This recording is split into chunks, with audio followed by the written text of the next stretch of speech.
दर्शकों नमस्कार, बहुत बहुत स्वागत करना चाहेंगे दूरदर्शन के इस बेहद ही खास कार्यक्रम बिहार बिहान में। और बेहद ही ठंड भरी सुबह के साथ एक बार फिर से दिन की शुरुआत हुई है और ठंड भरी सुबह के साथ रोजाना हम उठ भी रहे हैं क्योंकि ठंड का समय है और ऐसे में सर्दी का एहसास होना तो लाजिमी है।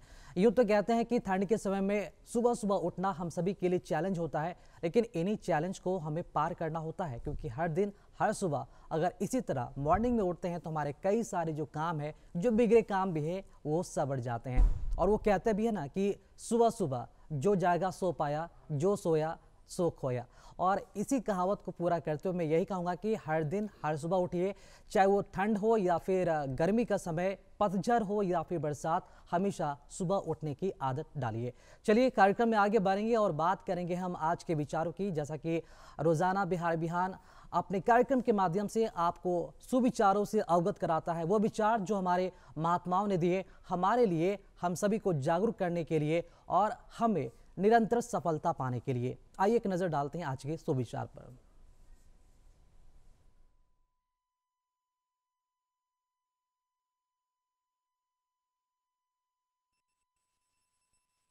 हो सकता है हम ठोकर खाकर गिर पड़े, पर हम उठ सकते हैं। लड़ाई से भागने से तो इतना अच्छा ही है। तुम्हें कोई पढ़ा नहीं सकता, कोई आध्यात्मिक नहीं बना सकता। तुमको सब कुछ खुद अंदर से सीखना है। आत्मा से अच्छा कोई शिक्षक नहीं है।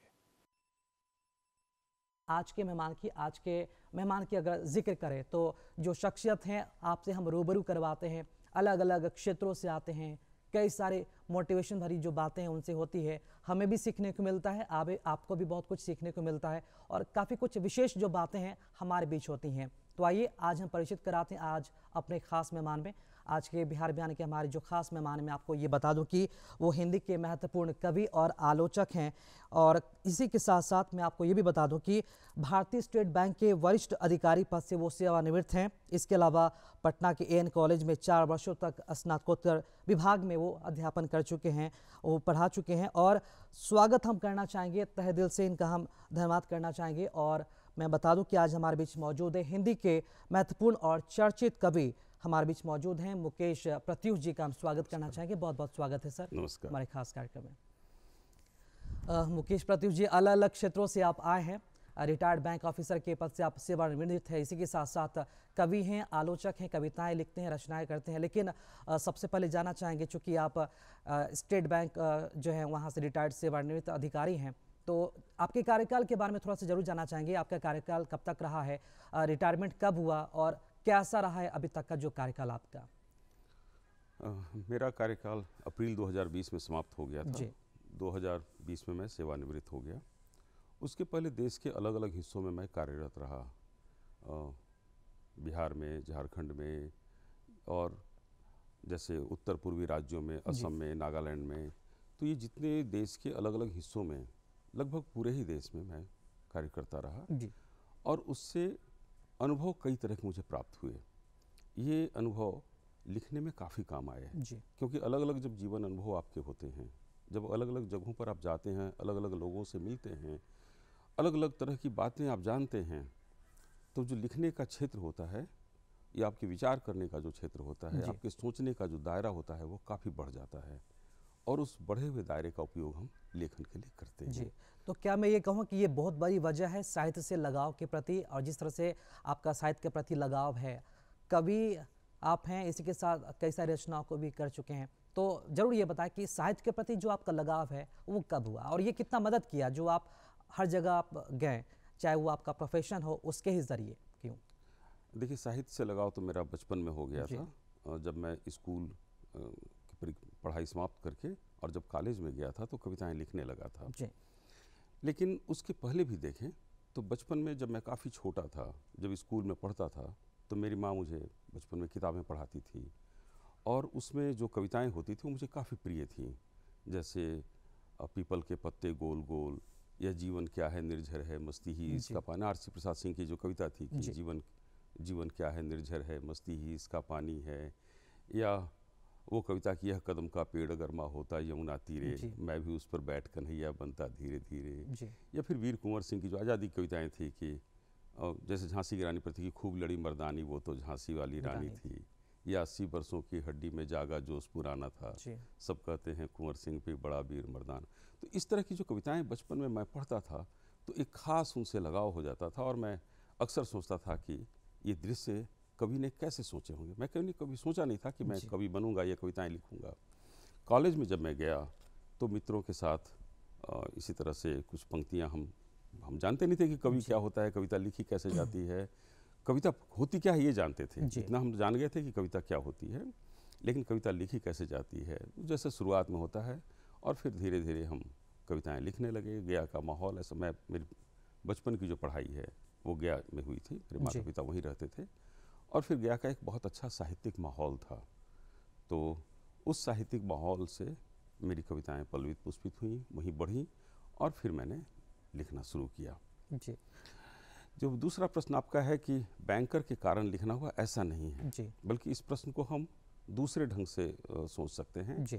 कि साहित्य के कारण मेरे जो कार्यकाल रहा वो कैसे प्रभावित हुआ। साहित्य के कारण एक मानवीय दृष्टिकोण आपके भीतर आ जाता है, आप ज़्यादा मानवीय हो जाते हैं, आप ज़्यादा लोगों के दुख दर्द को समझ सकते हैं, लोगों की कठिनाइयों को समझ सकते हैं, जो आपके अन्य जो काम होते हैं उसमें आपकी मदद करते हैं। तो किसी काम की वजह से साहित्य को मदद ये मिली कि मेरा अलग अलग तरह के लोगों से मिला, और साहित्य के माध्यम से मेरे काम को मदद ये मिली कि मेरे मानवीय गुण वहाँ भी काम आए, मैं ज़्यादा मानवीय हो सका था। जी। ठीक है। और इसकी गहराई भी आपको अच्छी तरह से आपको पता चल पाया। ठीक है, बहुत अच्छी बात आपने कही। एक और बात है कि कविताएं आप लिखते हैं, काफ़ी सारा संग्रह आपके पास उन कविताओं का। दो का मैं जिक्र करना चाहूँगा। एक यह है कि यह आवाज़ किसकी है, और हाशिए के लिए जगह। जरूर चाहेंगे कि हमारे दर्शकों के लिए और हमारे लिए भी इन कविताओं को जरूर पाठ करें। मेरा जो पहला संग्रह है आवाज़ किसकी है, यह आवाज़ किसकी है, उसकी एक कविता मुझे बहुत ही पसंद है। वो कविता मैंने अपने माँ के लिए लिखी थी। जी। दरअसल मेरी माँ का निधन बहुत पहले हो गया था, और मुझे बचपन की यादें काफ़ी आ रही थी उन दिनों कि माँ मेरे साथ कैसे रहती थी। तो जब गर्मी के दिन होते थे और प्रायः उन दिनों बिजली नहीं होती थी, रात में बिजली, शाम को ही बिजली चली जाती थी जो देर रात तक नहीं आती थी, और गर्मी के दिनों में हम प्रायः छत पर जाकर के सोते थे खुले में। मेरी माँ भी, हम लोग साथ में ही रहते थे, तो वो मुझे तारों से परिचित करवाती थी और बताती थी कि यह तारा ध्रुव तारा है, यह सप्तर्षि है। तो इस तरह से वो तारों से परिचित करवाती थी। फिर कहती थी जो तारे हैं ना, ये आँखें हैं हमारे पूर्वजों की। शायद वो मुझे मानसिक रूप से परिपक्व करती थी, या कहें नैतिक रूप से परिपक्व करती थी कि हम कुछ गलत नहीं करें। वो कहती थी कि हमारे पूर्वजों की आँखें हैं जो देखती हैं कि हम रात के अंधेरे में भी कुछ गलत तो नहीं कर रहे। फिर वो बताती थी कि जिनका भी निधन होता है वो बादलों के पार आसमान में चले जाते हैं और वहीं रहते हैं और वहीं से हमें देखते हैं। तो जब मैंने कविताएं लिखनी शुरू की और माँ की याद आई, तो मैंने माँ पर एक कविता लिखी जो उस संग्रह में है मेरी। मैं उस कविता को सुनाता हूँ आपको। अम्मा के लिए शीर्षक था, टिमटिमा रहे हैं न जो आकाश में, आँखें हैं पूर्वजों की। टिमटिमा रहे हैं न जो आकाश में, आँखें हैं पूर्वजों की। नहीं होता है जब सूरज, तब जाग कर सारी रात देखती हैं कुछ गलत तो नहीं कर रहे हम लोग। नहीं होता है जब सूरज, तब जाग कर सारी रात देखती हैं कुछ गलत तो नहीं कर रहे हम लोग। मैं भी ऐसे ही देखा करूँगी तुम्हें जब रहूँगी नहीं तुम्हारे पास। मैं भी ऐसे ही देखा करूँगी तुम्हें जब रहूँगी नहीं तुम्हारे पास। और छलछला जाता था मैं, यही बात बताई मैंने, ठठा उठे बच्चे। यही बात बताई मैंने, ठठा उठे बच्चे। दादी आपको मूर्ख बनाती थी पापा, ग्रह हैं तारे आंखें नहीं। कैसे कहूँ बात ज्ञान की नहीं आस्था की थी। कैसे कहूँ बात ज्ञान की नहीं आस्था की थी।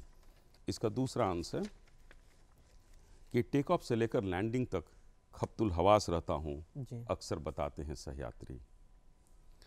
माँ कहती थी कि बादलों के पार जो लोगों का निधन हो जाता है वो बादलों के पार ऊपर रहते हैं, स्वर्गलोक कहीं है।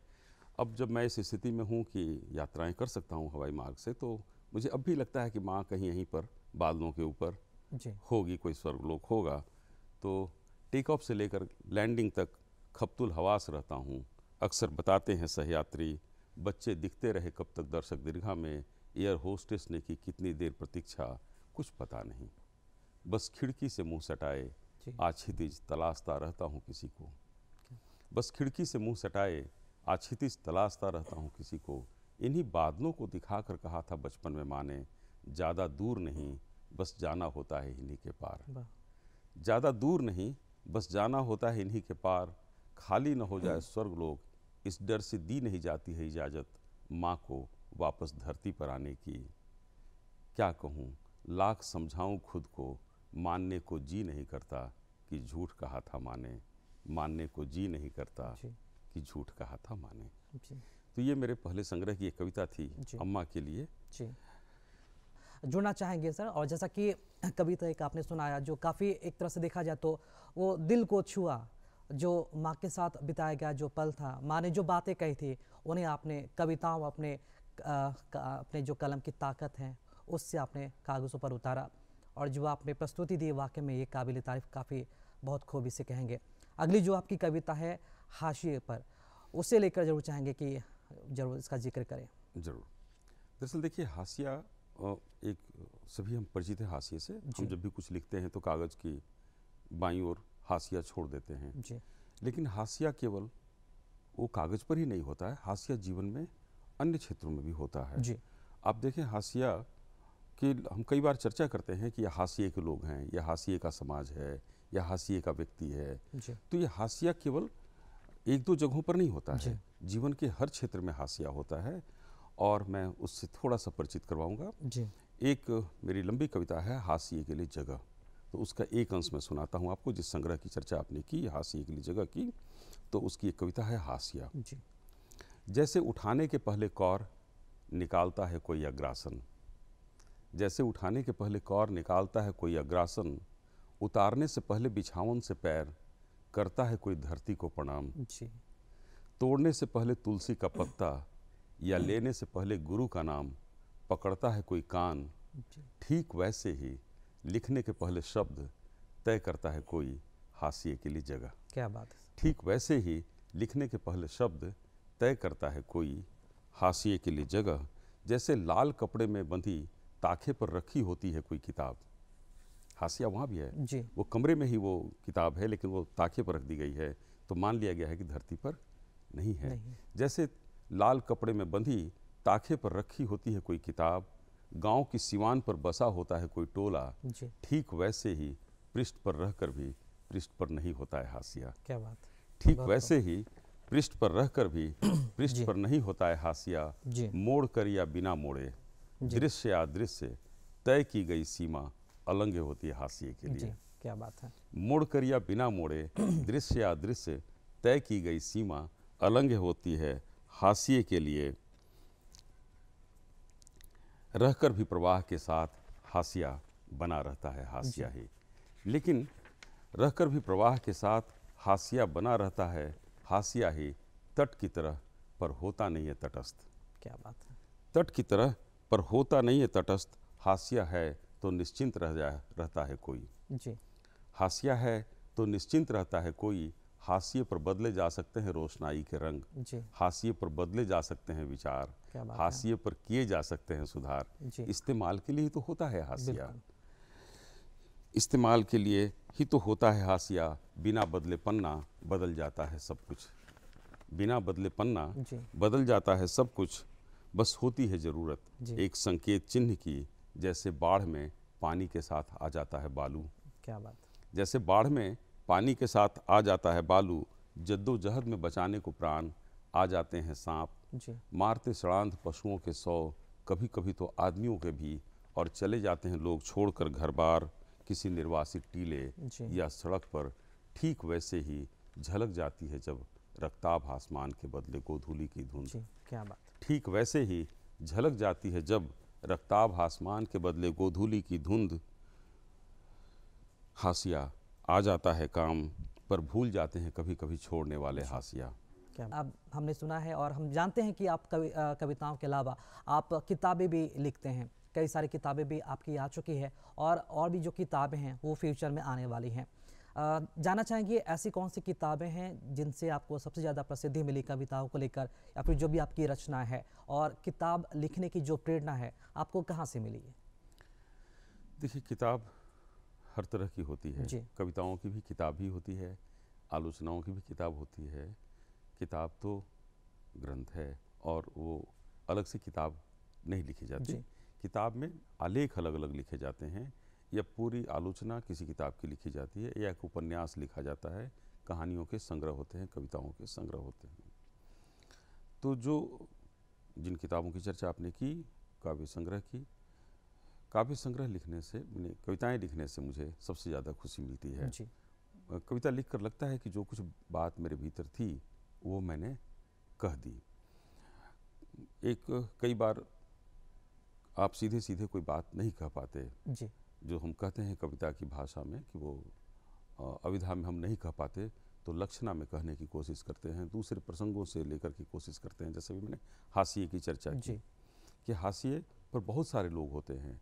हाशिए की चर्चा हम अक्सर करते हैं, लेकिन हाशिए जीवन के इतने रूप में होते हैं। गांव के सिवान पर कोई महल टोला बसा होता है, जी। वो गांव पर रहता है, गांव में है वो, लेकिन गांव के अंदर उसको आने का मनाही थी। जी। आप शुरुआत के दिन में, अब तो वैसी स्थिति नहीं होती, लेकिन आप देखें कि लोग कहते थे कि वो गांव के अंदर नहीं आ सकते, जी। गांव में रह करके भी। तो वह भी एक हाशिए की जगह होती थी।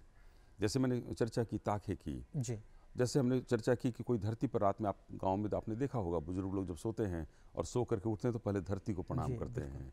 वो रात में धरती पर ही थे, पर चूंकि वो उन्होंने अपने खाट बिछा रखी थी और उन्होंने मान लिया था कि ये धरती से थोड़ा अलग है, ये हाशिया है। तो हाशिया जीवन में बहुत सारे क्षेत्रों में होता है। इसी तरह से जब हम कोई और कविता लिखते हैं, मान लीजिए जैसे मैंने पहाड़ की कविता है मेरी, या कोरोना काल पर किसी आपदा पर रचना करना सबसे कठिन कर्म होता है, क्योंकि ऐसा लगता है कि बल्कि कई बार हम यह भी कहते हैं कि हम गिद्ध कर्म तो नहीं कर रहे, जी। कि किसी आपदा पर अपने लिए कुछ अवसर ढूंढ रहे हैं, ये नहीं करना चाहिए। लेकिन वो प्रसंग बाद में आपको बहुत परेशान करते हैं। जैसे कोरोना काल में 2 तस्वीरें थी, आपने देखी होंगी। एक बच्चा एक ट्रॉली पर लेटा हुआ है जी। और वो उसकी माँ घसीटते हुए उस ट्रॉली को जा रही है। या कुछ लोग थे जो रेल की पटरियों पर बैठे रात में सोए थे जी। और उनका निधन हो गया था, और वो रात में रेल से वो कट गए थे, और सुबह उनके पास केवल पटरियों पर कुछ रोटियां बची हुई थी। वो रोटियां, वो जो ट्रॉली है, ये संकेत हैं कि जीवन में कितनी विभीषिकाएं होती हैं, कितनी सारी समस्याएं रहती हैं, हम उन समस्याओं से किस हद तक परिचित होते हैं। मैं उन पर आपको कविताएं सुनाऊंगा। लेकिन जो प्रश्न आपने पूछा कि क्या लिखना चाहिए, तो लिखने के लिए तो इतने सारी चीज़ें हैं। दरअसल जो कविता होती है वो शब्दों या वाक्यों में नहीं होती। जी। कविता के जो शब्द या वाक्य की जो खाली जगह होती हैं, कविता वहाँ होती है। जी। और देखना यह होता है कि उस खाली जगह में कवि ने क्या संकेत दिए हैं। आलोचक का काम भी यही है कि वह देखे कि उस खाली जगह में क्या संकेत हैं। जी। लेकिन वो जो खाली जगह है, वो संकेत है, उसको ढूंढने के लिए कहीं और दूर जाने की जरूरत नहीं पड़ती है। जी। वो उसी शब्द से या उसी वाक्य से उसके संकेत मिलते हैं। जी। और जिसकी जीवन दृष्टि ज़्यादा रहेगी, जी। वो उसको ज़्यादा अच्छे तरीके से ढूंढ पाएगा उस खाली जगह में कही गई बातों को। जी। यही होता है। जी। तो जो हमें कहते हैं आपदा में अवसर, साहित्यकार के लिए वह अवसर कई बार बहुत कठिन हो जाता है जी। कि वह उसके किस दृष्टि से ले, क्योंकि एक व्यक्ति परेशान जा रहा है और हम वहाँ जाकर के कविता लिख रहे हैं, जी। तो बहुत शर्मनाक हो जाती है। कई बार अपने आप में लगता है आत्मग्लानि जैसी स्थिति कि हम क्या कर रहे हैं। जी।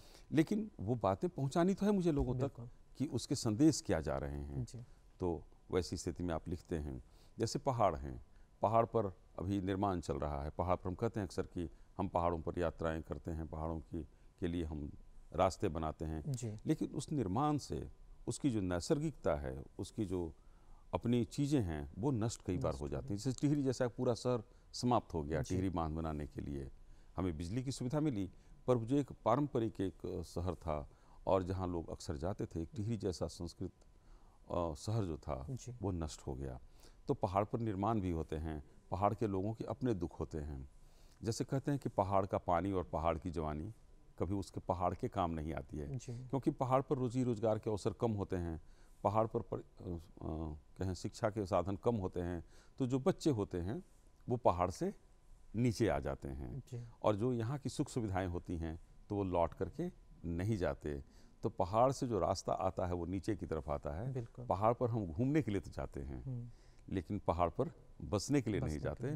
पहाड़ के लोग भी पहाड़ पर कई बार नीचे आ जाते हैं, और इसीलिए हम कहते हैं कि पहाड़ जो है वो दुख भोग रहा है। जी तो पहाड़ पर कुछ कविताएं भी मैंने लिखी थी। जी इस तरह से जीवन के अलग अलग जो आपके अनुभव होते हैं, अब जैसे हमारी गलियों में वो आपने देखा होगा कुछ मोहल्ले ऐसे होते हैं जहाँ रात में एक आदमी टहलता रहता है, जागते रहो, जिसको हम बहादुर कहते हैं। अक्सर जी अक्सर वो गोरखे लोग होते हैं और वो रात में गलियों में टहलते हैं।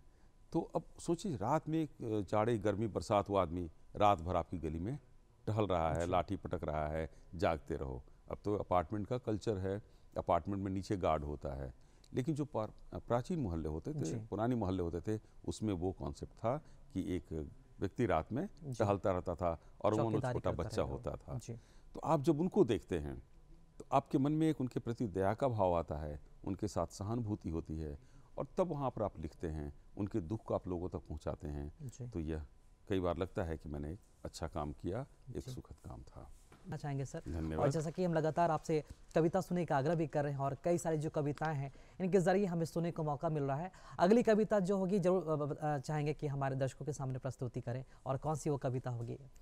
अभी जैसे मैं चर्चा कर रहा था बहादुर की, जी या मैं चर्चा कर रहा था रोटियों की, या उन मज़दूरों की, या उस नींद की जो ट्रॉली पर बच्चे को आ गई थी, तो मैं उसके संदर्भ में कुछ छोटी छोटी कविताएं आपको सुनाता हूँ।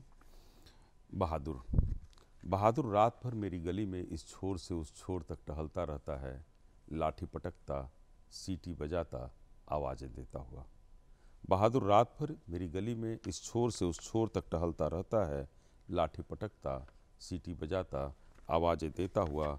मैं नहीं जानता जागते रहने के लिए उसकी दी हुई आवाज़ तब कितने लोग सुनते हैं, जब झड़ चुकी रजाई, जब पेवन लगी रजाई या झड़ चुके कंबल के हटते ही वो हड्डियों में ठंड के समा जाने का खतरा। जी क्या बात। मैं नहीं जानता जी कि उसकी दी हुई आवाज़ तब कितने लोग सुनते हैं, जब पैवन लगी रजाई या झड़ चुके कंबल के हटते ही वो खतरा हड्डियों में ठंड के समा जाने का।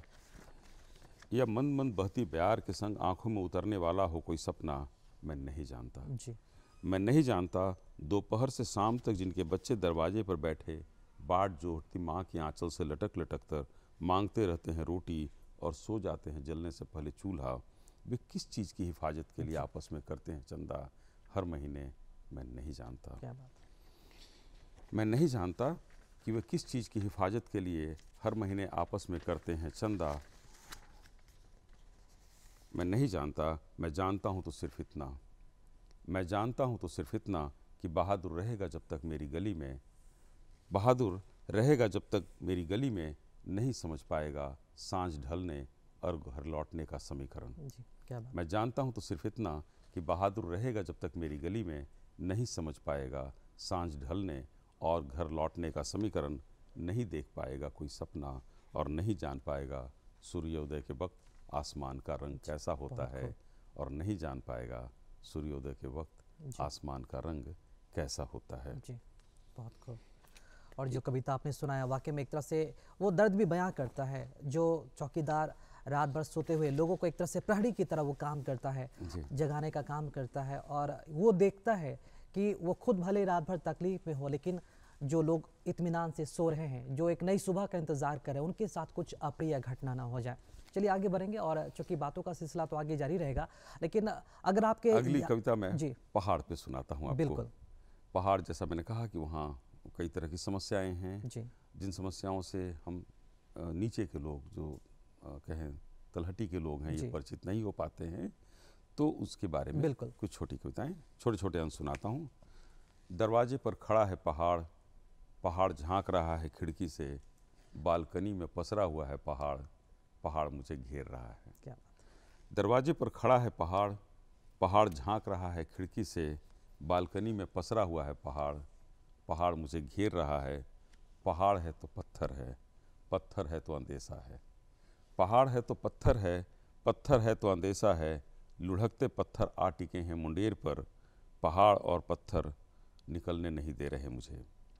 लुढ़कते पत्थर आ टिके हैं मुंडेर पर, मुंडेर दरक गई है, पहाड़ और पत्थर निकलने नहीं दे रहे मुझे। कैद कर खुद को देख रहा हूँ पहाड़, देख रहा हूँ पत्थर, देख रहा हूँ दरार जो होती जा रही है चौड़ी। देख रहा हूँ पहाड़, देख रहा हूँ पत्थर, देख रहा हूँ दरार जो होती जा रही है चौड़ी। अंदेशा गहराता जा रहा है, छोड़ नहीं सकता घर बार, कतर ब्योंत कर जुटाए गए सामान, निकलने की सूरत बची नहीं कोई, सपनों पर पड़ गए हैं पत्थर, सपनों पर पड़ गए हैं पत्थर। चोटी पर खिले हैं फूल, पत्थर पर लगी हुई है काई, दरारों से निकल आई है फिसलन, ऊँट आ तो गया है पहाड़ के नीचे, पहुँच नहीं पाएगा फूल तक। ऊँट आ तो गया है पहाड़ के नीचे, पहुँच नहीं पाएगा फूल तक। किसी की पहुँच में नहीं है पहाड़, किसी की पहुँच में नहीं है पहाड़, पत्थर किसी को पहाड़ तक पहुँचने नहीं देते। इसका दूसरा अंश, लंबी हुई छाया सिमटने लगी है होकर धुंधली, लंबी हुई छाया सिमटने लगी है होकर धुंधली, अंधेरा पसरने वाला है, वक्त हो रहा है अंधेरे के आराम का, वक्त हो रहा है अंधेरे के आराम का। सूरज समेट रहा है अपनी आखिरी किरण, जब बचा नहीं तेज बची नहीं गर्मी, तो होकर शक्तिहीन रहने से अच्छा है हो जाना वानप्रस्थ। फंस गया हूँ मैं तलहटी में, हड़बड़ी में चुन रहा हूँ गीली में सूखी लकड़ियाँ, उठा रहा हूँ घास फूस, लेकिन आग वह तो पत्थरों के पास है, लेकिन आग वह तो पत्थरों के पास है, पत्थरों के पास जाना ही होगा मुझे। खिसक रहे हैं पहाड़, धसक रहे हैं पहाड़, निर्माण चालू है पहाड़ पर। चिंतित है लोग पहाड़ को लेकर, क्या होगा जब नहीं रहेंगे पहाड़। चिंतित हैं लोग पहाड़ को लेकर, क्या होगा जब नहीं रहेंगे पहाड़। न बांधने रोकने को मिलेंगी नदियाँ, न फेंकने के लिए पत्थर, हिल जाएंगी प्रजातंत्र की चूलें। रहेंगे नहीं पहाड़ तो होंगे नहीं जंगल, उगेंगे कहाँ पेड़, लाठी का वजूद है पेड़ से, लाठी का वजूद है पेड़ से, तन कर खड़ा होने के लिए जरूरी है लाठी। प्रतिरोध का स्वर है पहाड़, प्रतिरोध का स्वर है पहाड़, आवाज़ देकर देखो, प्रतिध्वनियों अनुगूंजों से भर जाएगा परिवेश। पहाड़ किसी को अकेला नहीं होने देता, पहाड़ किसी को अकेला नहीं होने देता। इसका एक छोटा सा अंश और सुनाता हूँ कि पहाड़ को बचाने निकले थे कुछ लोग लेकर कंधे पर पहाड़, पहाड़ को बचाने निकले थे कुछ लोग लेकर कंधे पर पहाड़, टांगे पहाड़ की लालटेन, ओढ़े कंबल, उतरते ही बढ़ गई तपिश, मिला नहीं पा रहे थे कदम ताल, नियॉन लाइट की दुनिया में फालतू थे लालटेन, टिका दिया पहाड़ को वहीं कहीं, रख दिया उतार कर कंबल, फिर खो गए पता नहीं कहाँ, फिर खो गए पता नहीं कहाँ। इंतजार में टिका है पहाड़, कंबल जोह रहा है बाट, पर आ नहीं रहे वे लौट कर, क्रांति की आकांक्षा वाले उस कवि की तरह जो करता था कभी जनता के सवालों को लेकर, गोली दागने तक की बात, आज रेंगता है वह पंजों के बल। क्या बात।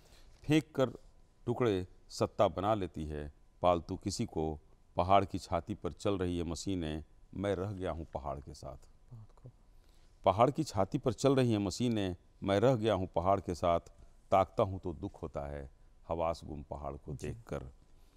प्रिय हो गया है पहाड़ मुझे, एक जैसे हम दोनों के दुख, निकलना ही होगा मुझे पत्थर पड़े पहाड़ का संदेश लेकर, निकलना ही होगा मुझे लेकर पत्थर पड़े पहाड़ का संदेश। जी, बहुत खूब। तो और पहाड़ की एक तरह से पहाड़ की रियलिटी क्या है, सच्चाई क्या है, पहाड़ की व्यथा क्या है और पहाड़ के साथ होता क्या है और पहाड़ हमारे जीवन के लिए कितना महत्वपूर्ण है और क्या स्थान रखता है, इन्होंने अपनी कविता के माध्यम से हमारे सामने इसकी प्रस्तुति दी। चूँकि यात्रा वृत्तांत में आप विश्वास रखते हैं और नई नई जगहों को देखने जाने की ललक भी आप में, जिसकी वजह से देश विदेश की यात्राओं में भी आप भ्रमण करते हैं और काफ़ी पसंद है आपको। तो जानना चाहेंगे कहाँ कहाँ की यात्राएं आप कर चुके हैं और इससे जुड़ा संस्मरण जरूर बताएं आप। यात्रा मुझे बहुत प्रिय है, इसमें कोई दो राय नहीं है, और जो भारत में है वो और दुनिया में कहीं नहीं है। क्या बात। भारत से पर्यटन ज़्यादा अच्छा पर्यटन स्थल कोई नहीं है। आप जो चाहते हैं, अगर आप बर्फीली जगहों पर जाना चाहते हैं, पूरा हिमालय आपके लिए है। अगर आप समुद्री इलाके में जाना चाहते हैं, पूरा दक्षिण भारत का पूरा इलाका आपके लिए है। अगर आप रेतीले जगहों पर जाना चाहते हैं, पूरा राजस्थान आपके साथ है। अगर आप महलों को, पुरानी चीज़ों को देखना चाहते हैं तो राजस्थान में आप चले जाएं, आपको एक से एक पुराने महल, पुराने किले।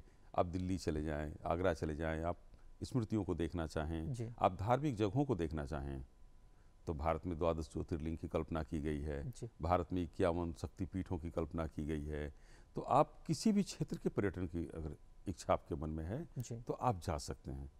मुझे सबसे ज़्यादा प्रिय वो नदियों का जो उद्गम स्रोत होता है ना, मुझे वहाँ जाना पसंद है, जी। जहाँ से नदियाँ निकलती हैं। जी। जैसे जहाँ गोमुख से जब गंगा निकलती है, जी। और जब आप उसके साथ यात्रा करके गंगा सागर तक कभी आप यात्रा करें, जी। भले ही किस्तों में करें, तो एक नया अनुभव होता है। आप यमुना की यात्रा जब यमुनोत्री से करें और इलाहाबाद में आकर के जो प्रयागराज अब कहलाता है, प्रयागराज में उसकी यात्रा समाप्त हो जाती है। जी। सरस्वती नदी निकलती है रूपेम ग्लेशियर से, और वहीं आधे किलोमीटर की दूरी पर वो समाप्त हो जाती है, लगभग वो निकलती है, और वो आप एक साथ उसका उद्गम और अंत देख सकते हैं। सरस्वती नदी का जो हमारी वैदिक नदी थी, तो इनकी जो यात्राएं हैं ना, वो मुझे बहुत प्रिय है। इसलिए मैं कई बार पहाड़ों पर जा चुका हूँ, क्योंकि इनके साथ रहना मुझे लगता है कि वो जीवनदायिनी है। नदियों को हम जीवनदायिनी कहते हैं, और जीवन की शक्ति आपको वहीं से मिलेगी, नदियों से मिलती है। इसीलिए जो जीवन का विकास होता है ना, वो नदियों के किनारे होता है। अगर पानी नहीं है तो वहाँ जीवन नहीं है, और पानी अगर खारा है, समुद्र का पानी है, तो वह आपके जीवन के लिए ज़रूरी नहीं है। वो फिर उससे भाप बनेगा, फिर आप पानी निकाल सकते हैं, मीठा पानी, लेकिन मीठे पानी का स्रोत तो नदियाँ ही हैं ना। बिल्कुल। तो नदियों की यात्रा, नदियों के उद्गम से लेकर अंत तक की यात्रा मुझे बहुत प्रिय रहती है। और देश इतना व्यापक हमारा है, इतना बड़ा है, जैसा मैंने कहा कि आप हर जगह जा सकते हैं। तो ये मुझे भारत सबसे ज़्यादा प्रिय है। बेशक मैं दुनिया भर में घूमता रहता हूँ, लेकिन भारत से ज़्यादा अच्छा मुझे कोई नहीं लगता। जी बिल्कुल। और इस पे एक तरह से सोने पे सुहागा हो जाता है कि आप साहित्य से भी जुड़े हुए हैं, और जब आप यात्राएं करती हैं तो संस्मरण के तौर पर आप उसे अपने पन्नों पर जरूर उतारते होंगे। जरूर उतारते हैं जी। चूँकि नया साल आ चुका है, और आज जो तारीख है 3 तारीख है, 2 दिन हुए हैं नए साल को लेकर। साहित्य प्रेमी को लेकर जो नए जनरेशन है, क्या किस तरह का मैसेज रहेगा आपका? और चूँकि साहित्य प्रेमी को लेकर आप लंबा अनुभव आप देखते हैं, तो हमारा नया जनरेशन साहित्य के प्रति लगाव कितना है, उसे लेकर जरूर चाहेंगे कि आप अपने अनुभव जरूर शेयर करें। देखिए, एक बात तो तय है कि जितनी ऊंची इमारत बनानी हो, मकान जितना ऊंचा बनाना हो, बुनियाद उतनी गहरी डालनी होती है, नींव उतना ही मजबूत बनाना होता है। तो अगर लोग लिखने के लिए, जो भी नए लोग लिखते हैं, जैसे हम लोगों ने जब लिखना शुरू किया था, तो सबसे पहले जो लिखा गया, जरूरी नहीं कि हम सबको पढ़ें, लेकिन बुनियाद के लिए जो हमारे नींव है उसको मजबूत करने के लिए, अपने ज्ञान के लिए हमें अपने पूर्वजों के पास जाना चाहिए। और हमारे पूर्वज केवल वही नहीं जो हमारे समकालीन लेखन में हमसे पहले के हैं, बल्कि पौराणिक कथाएं, उपनिषद, जो हमारे वेद हैं, उनमें इतनी बातें कही गई हैं, जीवन के इतने संदर्भ दिए गए हैं कि वे आपके लिखने के काफ़ी काम आते हैं। तो हमें अपने प्राचीन साहित्य की ओर, फिर जब आप अपने पूर्ववर्तियों को पढ़ें, आप हिंदी में ही लें तो निराला हैं, मैथिली शरण गुप्त हैं, सुमित्रानंद पंत हैं, अज्ञेय हैं, मुक्तिबोध हैं, आप इनको एक बार ज़रूर देखें, ज़रूर पढ़ें। और जो भी भारत का श्रेष्ठ साहित्य है, ये तो हिंदी की बात मैंने की, भारत की जितनी भाषाएं हैं, सभी भाषाओं में बहुत कुछ अच्छा लिखा गया है। ज़रूर एक बार हमको देखना चाहिए। बेशक हमें एक बड़ा मशहूर वाक्य है कि हमें मधुमक्खी बनना चाहिए, तितली नहीं। हमें इतना ज़्यादा नहीं फैलना चाहिए, इतना ज़्यादा सभी की तरह सभी फूलों पर बैठने की कोशिश नहीं करनी चाहिए कि हम कहीं से कुछ ग्रहण नहीं कर पाए। मधुमक्खी की तरह जहाँ भी बैठे हैं, उससे हम पूरा उसका मकरंद चूस कर एक अर्थ बनाएं और दूसरे के लिए भी मधु उपलब्ध करवाएं, ताकि उसके लिए भी कुछ लाभ हो। क्या मधुर बात आपने कही है, बहुत बहुत शुक्रिया अदा करना चाहेंगे। और कार्यक्रम जो है अब समापन की ओर बढ़ रहा है, तो हम तहे दिल से आपका शुक्रिया अदा करना चाहेंगे। आप इस कार्यक्रम में आए और काफ़ी सारी कविताओं का संग्रह और अपने अनुभव जो साझा किया हमारे साथ, बहुत बहुत शुक्रिया आपका। हमारे इस खास कार्यक्रम में बिहार में आने के लिए आपका बहुत बहुत शुक्रिया आपका। धन्यवाद आप सभी को, नमस्कार। तो दर्शकों, ये थे हमारे बीच साहित्यकार, कवि और आलोचक मुकेश प्रत्युष जी, जिन्होंने अपने जीवन में बिताए गए उन सभी पलों को एक तरह से न सिर्फ याद किया, बल्कि साहित्य के प्रति जो इनका लगाव है बखूबी इन्होंने अपने शब्दों के माध्यम से, कलम के माध्यम से ये दिखाया और बताया कि सच्चाई क्या है और कितनी अलग है, और ये किस तरह प्रकृति से भी जुड़े हुए हैं। और लगातार इनकी जो कला है, एक तरह से देखा जाए तो साहित्य के जरिए बाहर देखा गया। बहुत बहुत शुक्रिया अदा करना चाहेंगे हमारे इस खास कार्यक्रम में आने के लिए। और इसी के साथ मैं आपको बता दूं कि हमारा आज का ये कार्यक्रम का अंक कैसा लगा, खत के माध्यम से जरूर बताएं, और खत लिखने के लिए उठाएं कागज़ और कलम और लिखें हमारा पता है कार्यक्रम बिहार बिहान, निदेशक डीडी बिहार, दूरदर्शन केंद्र पटना, फ्रेजर रोड पटना 8000001। हमारा ईमेल आईडी है director@ddkpatna@gmail.com।